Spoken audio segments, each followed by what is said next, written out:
quick scan and test of like maybe what's best.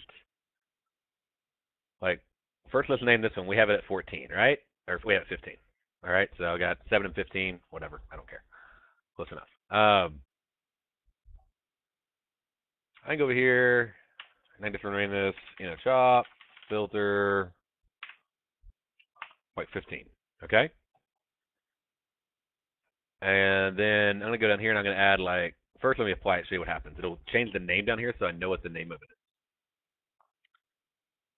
And then once the chart loads here in an hour, then I can make like a chop filter 17, a chop filter 21, right? And add all of them to the chart. I'm impatient. I keep cooking. See, now it tells me like what that period is, right? Because I named it that period. I didn't name it. It didn't just automatically do it. Let's say I put 17 on this one. So I have to go to the label. Say, chop, filter, we'll just say 17. Okay? And then we'll try, 21. 3 times the period that we're using on the other. Right? So go on this one, chop, filter, 21. And probably want to change these to calculate bar close equals.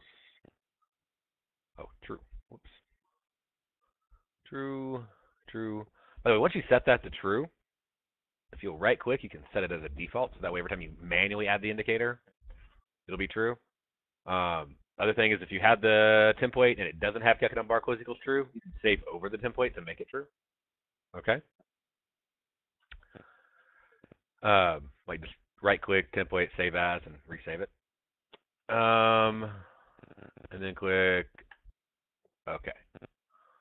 You would be recording everything I say. And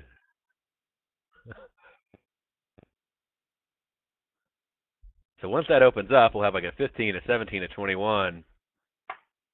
And you can just click here, drag it up. And I know which one it is because the name right there, see, tells me. Okay. So I just clicked on the indicator and held my mouse to drag it, which is pretty handy.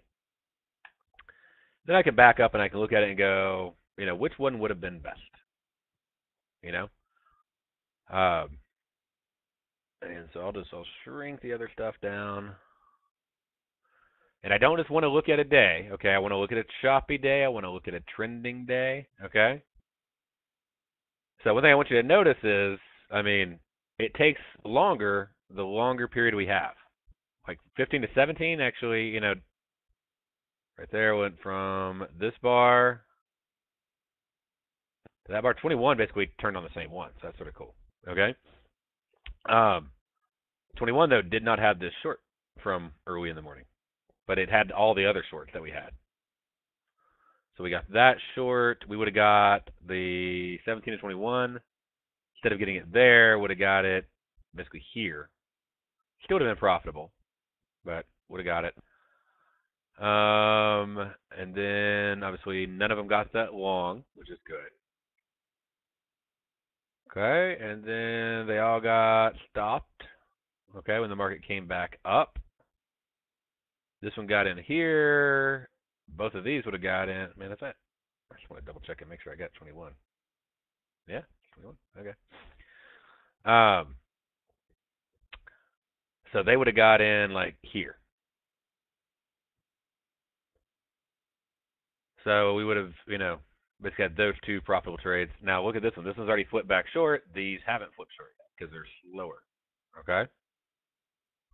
So that was nice and clean, but it's like a bar later, at least, on the 21. Here on the 21, like yesterday, okay.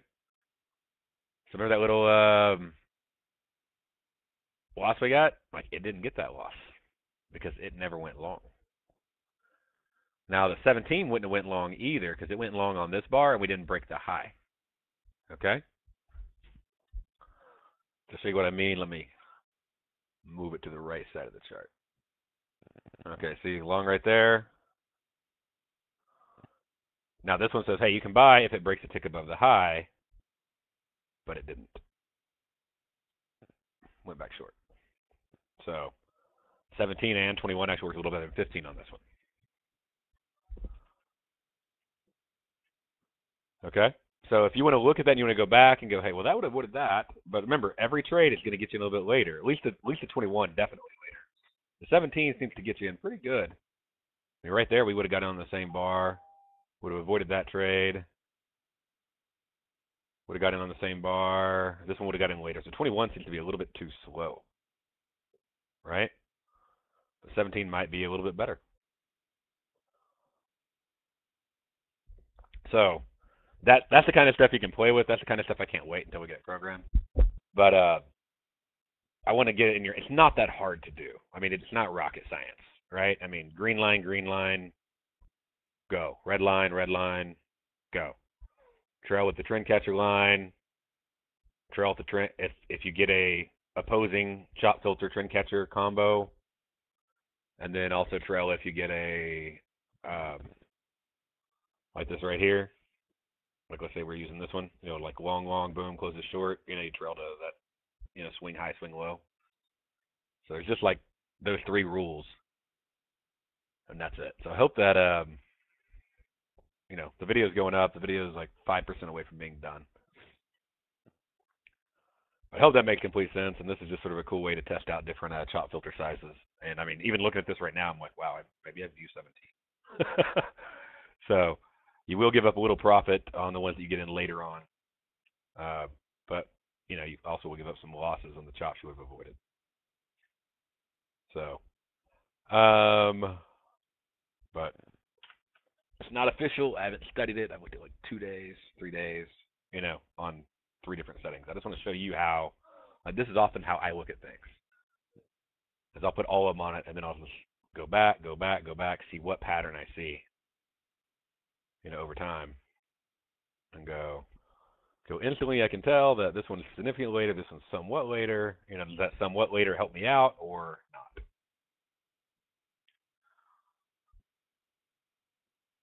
Like this thing finally turned red right there on the close of that bar, so you would actually got in and right back out. Or this one never had it. So you'll miss out on more trades and get in later the larger the period is. But that also means you'll miss out on more chop. So your trends you're gonna get, you're just gonna get maybe a bar or two later. The chop you're gonna avoid a lot out of. So, but the chop you do get, you're gonna get in a bar later. Okay. Does that help on helping determine period? Like if you want to do your own studying, like how to do that? That's a lot easier than like pulling up three charts and analyze. Like you do them all at once. Boom, boom, boom.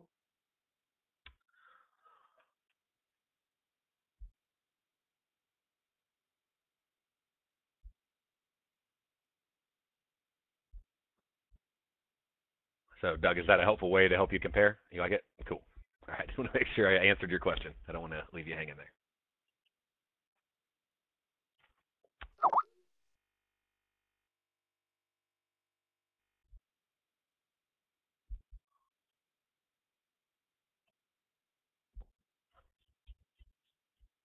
It's two. So 7152.